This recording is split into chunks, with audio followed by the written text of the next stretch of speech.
আমরা প্রথম দিনেও যে কথা বলেছি, আজকেও সে কথা বলছি যে গণেশ কুমার সাহেবের কলকাতায় আসার প্রয়োজন আছে।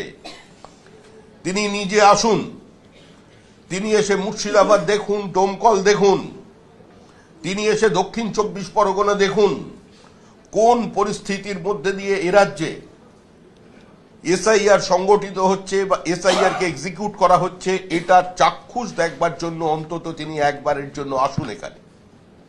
নির্বাচন কমিশনের বিরুদ্ধে আমাদের কোনো বক্তব্য নেই, কিন্তু নির্বাচন কমিশনের কাছে আমাদের আবেদন একটাই, দাবি একটাই, এবং এই দাবি এই অধিকার আমাদের ভারতের সংবিধান দিয়েছে যে একটাও অভিযোগপত্র যদি থাকে শেষ অভিযোগপত্র পর্যন্ত শুনানিকে শেষ করতে হবে।